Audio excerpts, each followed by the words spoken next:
Posons-nous la question du roulement sans glissement sous les yeux de ce mi-patte fluorescent. Alors, roulement sans glissement, qu'est-ce que ça signifie? Eh bien, imaginez que cette roue-là tourne sans glisser et fasse un tour complet.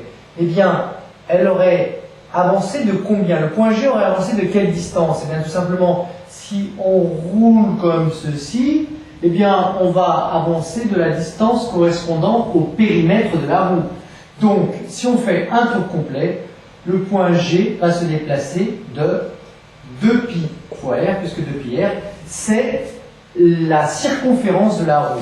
Maintenant, si notre roue tourne que d'un angle θ, comme c'est le cas ici, eh bien, l'angle ne vaut plus 2π, mais il vaut θ. Donc, le point G a avancé à ce moment-là de θr. Donc, on peut dire tout de suite que quand la roue a tourné d'un angle θ, la distance ici vaut θ fois r si le roulement est sans glissement. Le vecteur OM, ses coordonnées, c'est ici plus YJ. Que vaut x? Eh bien, x c'est θr, moins quoi? Moins cette distance-là ici. Que vaut cette distance-là? Eh bien, ici on a l'angle θ, donc cette distance-là est égale au rayon grand R fois sinus de θ. θ, je le redessine ici. Donc cette distance-là est égale à, tout simplement, R fois sinus θ, et un petit signe moins parce que cette distance-là se retranche à celle-ci.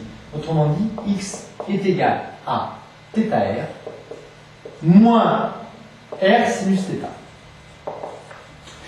Que vaut maintenant la position de y? Ce serait la projection du point M sur l'axe des y que je peux dessiner ici.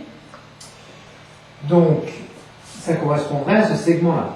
Que vaut ce segment-là? Eh bien, c'est R moins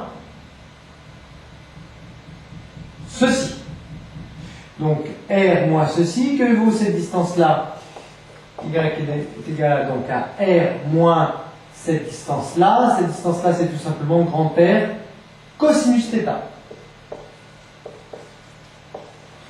Alors, on peut mettre R en facteur. Ça donne donc R facteur de θ moins sinus θ.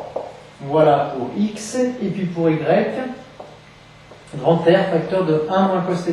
Au passage, on vérifie les unités. Grand R est en mètres, θ sans grandeur physique, sinus θ sans grandeur physique, donc j'ai bien des mètres pour x. Et puis 1 moins cos θ sans unité, sans dimension physique, et grand R en mètres, donc on a des mètres ici. Tout va bien, l'expression est homogène.